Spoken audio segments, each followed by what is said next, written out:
Hello mga kasarap! Isang mapagpalang araw po sa ating lahat. For today's Karinderya serye ay medyo tanghali na po nagising ang kasarap nyo. Pero kaninang umaga ay nagising po ako ng umaga para gisingin si Maldits. Kaya nga lang ay gising na pala si Maldits dahil nag-iihaw na pala siya. Salamat nga pala sa friend namin na tumulong mag-ihaw kaninang umaga kay Maldits. Medyo late na rin siya nakauwi. Balita ko ay 7 AM na siya nakauwi kasi late na ako nakatulog kaya hindi ko napansin. So kaninang umaga ay maaga pumasok si Mother Earth kasunod si Ursula. And then pagkatapos nun ay hindi nga pala pumasok si Nene kaya wala nag-ihaw. At magandang nangyari dahil hindi halos nakatulog pala si Maldits para mag-ihaw at tinulungan kami ng friend namin. So mga kasarap, ito po yung ating harapan ng Raisin Eatery. May nakapark dyan sa bandang harapan at dito sa kabilang side. Bali ang mga oras at mga kasarap ay late na ng lunch at kung makikita nyo ay si Genggeng ay nagsisaing kasi kailangan na doon yung magsaing at wala na raw kanin. So yung mga customer na to ng mga oras na to ay late na sila kumain. At ayan, meron tayong bisita si Alex. Sinulugan pa rin natin yung utang na hindi natin napakinabangan or hindi natin nagamit. Utang na may utang, bahala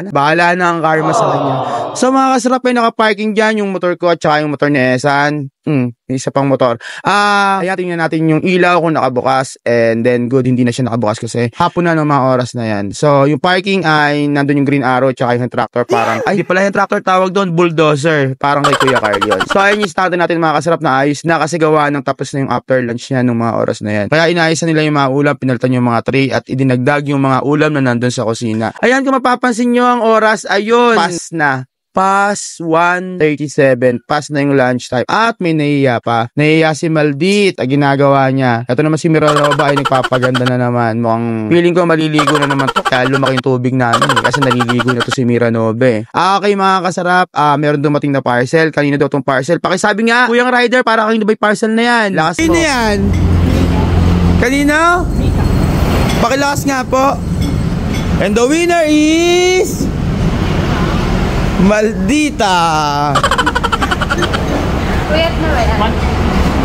Bayad pa yan? Bayad na yan? Hindi pa?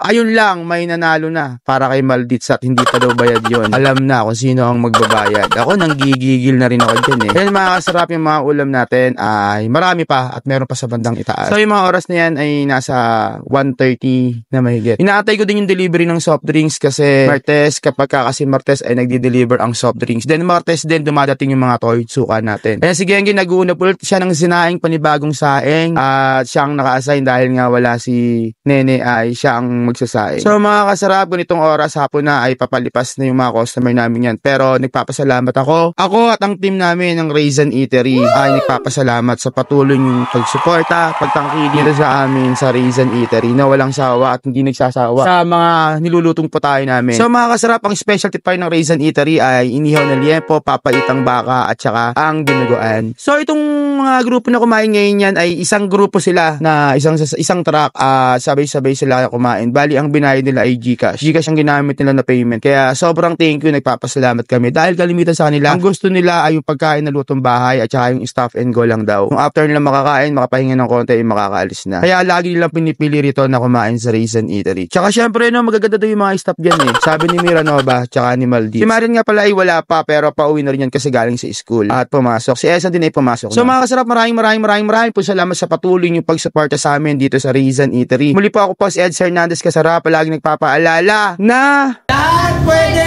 pero hindi lahat dapat babalik.